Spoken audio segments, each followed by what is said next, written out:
Time is really flying this year, isn't it? It feels like the F1 season only just started and BAM!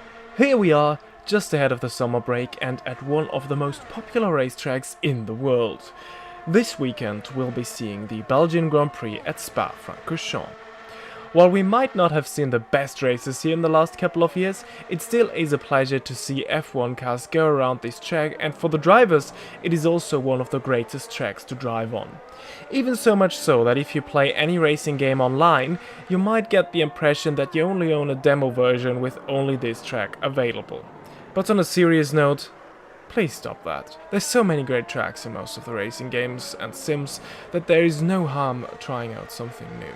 While today's Spa, of course, still is one of the best tracks in the world, it is only a lame and slow rip-off to what originally was. Now, Automobilista 2 is known for its brilliant classic racing content, and if you're familiar with this sim, you'll know that one of Razer Studios' finest works is their version of the 1970 Circuit de Spa-Francorchamps.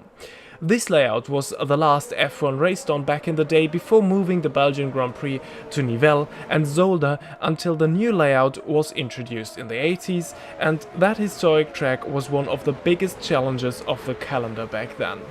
Drivers even boycotted the 1969 edition of the race as it was way too unsafe for them.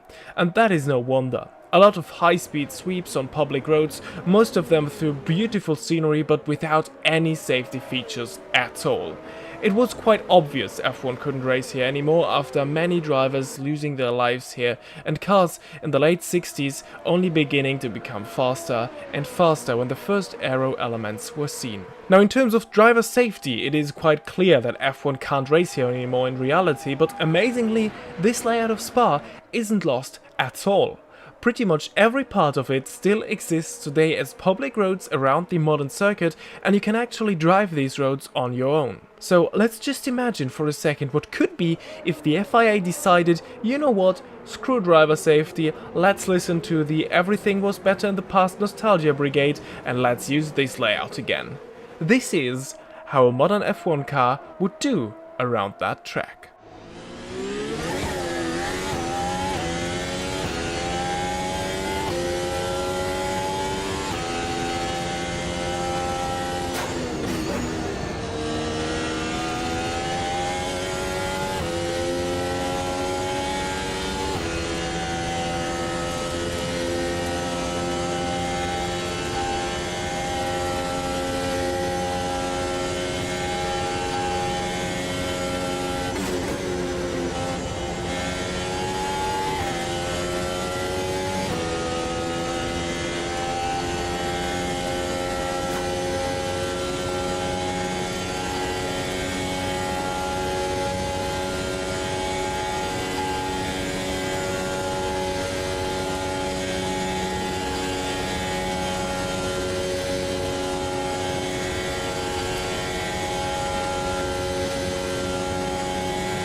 First impressions are absolutely mad. Going through these sweepers at 300 kph and above is thrilling, though I must say I prefer the new layout, at least for these new cars, as there is much more going on. Old Spa is pretty boring, honestly, over one lap in these cars. The track is more than double the length of the current Spa layout, yet I only had to use the brakes 3 times on that lap, in Eau Rouge, Les Combes and La Source. The rest of it is flat out, and not many corners are really challenging. Only Blanchimont and Claphouse are really on the edge when taken flat out. So Modern Spa, in my opinion, is even a little more challenging over one lap. That of course only goes for the modern cars, not for the ones that actually raced here, which are a pretty big challenge around this track. But still, even in today's cars, if anything goes just slightly wrong, the implications are horrifying. And this is only if there's one car on track. Let's try racing here with a full grid of F1 cars. And before I show you the actual full short race that I did here, here's what happened on my first attempt recording this. I'm just side by side with Oscar Piastri going through Mazda, and that is the scariest moment I ever had in VR. What a terrible crash, just by a slight misjudgment by either of us. And well, now let's finally start in Nick de Vries AlphaTauri for a short 3-lap race this time, as the track is so long. Didn't want to do a 5-lap race because, well, that might just make a very long video. As we're going through Eau Rouge and Radio. Eau Rouge and Radio back in the day a lot slower, as the radiuses of the corners were just very different back in the day. Now this is the second time we have to actually use the brakes on the lap, Les Combes. And now, from here on until La Source, you can go flat out. You have seen it on the Hotlap. If everything goes right, you don't even need to lift once until the La Source hairpin right at the end of this lap. So, let's see on a full grid of cars. Well, from the first attempt I can already tell you that you might need to lift a little more often, as the cars ahead of you might do that as they're going side by side. We are currently being under attack by an Alpine. I think that is Esteban Ocon. Don't know what he's doing back here. And yeah, you can really see it's just waiting for something to happen. This is Mazda. This is where we had the crash in the first attempt. One of the scariest corners back in the day. Not really a challenge in these cars without a huge amount of downforce and ground effect that they produce now through these long right-hander. This is where the AI lifts, especially if they are side by side. Look at that. There is a huge group of cars ahead. And this now, wow, feels a little like an oval race, except that is not on an oval, and there is no safety features at all. And of course the track is super narrow, unlike an oval. Oh, now there was someone slow, and we used that to make it past multiple cars. Now we're just behind Lando Norris and the McLaren. Moving up the order. So we are side by side with the Haas of, I think it is Nico Hülkenberg.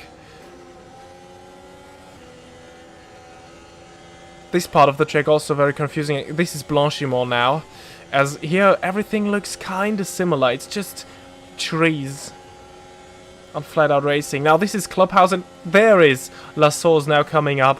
The only, like, really slow corner on this track, but it is really slow. Start-finish straight, you have seen it already, is on the approach to Eau Rouge. Nowadays it has moved ahead of La Source. Eau Rouge, impossible to do flat out on this track layout. So, that is actually kind of funny that there is only 3 corners. You have to use the brakes. Oh, as we are being overtaken there into Les Combes by Lando Norris. A good move by him here. Didn't expect that to happen. Yeah, as I said, there is only 3 times we have to use the brakes. And funnily enough, one of these corners is Eau and Radio, where you would not use the brakes nowadays. So that's, I think that's kind of funny, as we're just using the slipstream now of the McLaren ahead of us to try and make a move against him. Now, all of these slight bends and kinks, it's really hard to make a move as the door gets slammed on you. Now there's an Alfa Romeo side by side with us, almost 3 wide, and we are running towards Mazda. Don't think we should be in the position where we are right now, so we let these two battle it out. The Alpha just slightly lifts and we touch the back of him. We still should be fine though, but of course we have lost momentum and now are vulnerable to Logan Sargent, who is now ahead of us in the Williams. This corner here, of which I have just forgotten the name, and Eau and Radion are actually the only like purpose-built corners for this track. The rest was just as it was before, back in the day. Good run here against Zhou Guanyu. Oh my, what has happened here? Heavy crash in one of these bends towards Blanchimont. And this is what happened. The 2 Red Bulls came together and it was just a very, very slight wheel banging contact. Look at what's happening here right now. What a heavy crash, a car pileup, and we just managed to avoid that. This is from Fernando Alonso's point of view now. Wow. They just get launched as their tires kind of tangle. But that was a scary moment. We managed to avoid it, so that's good. And we moved up a lot of spots and are now running in 7th. Just behind the Haas of, well, I think it's Magnussen. Might be Magnussen. Don't know.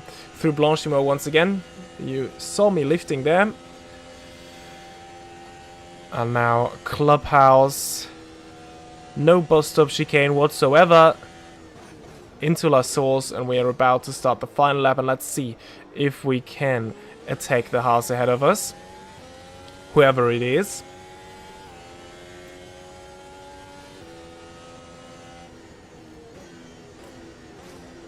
Now also funny, ERS management is nearly impossible here because, well, there is no real point where you can charge it. There is 3 times you have to use the brakes. I know I've said this like 1,000 times now, but yeah, it's just stick it on the throttle and just go. But the Haas is really pulling away right now, as we just run by the cows, just by the trackside there, on the right hand side. You could have seen them. They're actually animated. I know there was when this track came out, there was like a patch, I think, like 2 weeks after it came out, and one of the patch notes was, we added cows and they move. I thought that was kind of funny as, oh my goodness, what's happening here? Getting overtaken by Stroll. Oh, what's going on? Why are we so slow? Okay. Well, maybe now with the slipstream, we can stay with them. Probably we're just giving Tau to each other. And then that left me pretty vulnerable to them, and they managed to catch up. No, they're still running away. What am I doing? Why am I so slow? What's going on? Okay, I'm in an AlphaTauri. That might be one of the issues. Okay, there's George Russell just moving past ourselves. Where is he coming from? He probably was. Maybe he was even in the pit lane after that incident. Or he was just stuck in that incident. He probably was just stuck because that would be like really sad if he made up all that time after a pit stop. Well, I don't know what to say right now, honestly. Did I mention that you only have to brake 3 times on this track in this car. Well, that honestly is one of the biggest issues. On these parts here, it's like really boring to drive in these cars. And yeah, I've said it before, I actually prefer the modern layout, as there's a lot more to do in these. That only goes for these cars, of course. The historic cars, to race them here, is just... you feel that you're like really on the edge, and they are a lot more challenging to get fast on this track, and to stay fast, of course, through all of those sweepers. Well, what's going on there? As we crossed the line in P12, we didn't score any points. We were kind of slow in that final lap. I don't know what happened. Yeah, but that has been a 3-lap race with modern F1 cars on the old Spa-Francorchamps layout. I must say the beginning was quite exciting, as it was like a bit of oval racing, like with all of the drafting and towing and yeah, searching for the slipstream, going side by side. Yeah, so that was kind of fun, but yeah, I think it isn't even a question whether F1 should return here or not. And as I said, for modern cars, the modern layout suits really well, so there is no need to go back there. But it was just fun trying it out and to see with such a historic track, one that you would never see nowadays, how it is in these modern cars. And so I guess that is it for this video. Leave a like if you enjoyed it, subscribe of course if you don't want to miss anything, and feel free to leave a comment with which tracks you want to see covered in this series next. You can also check out the playlist of the What If F1 Raced Here series that I'm doing on this channel. I've covered many other tracks and will cover many other tracks in the future. And yeah, all that's left for me to say now is see you soon and goodbye.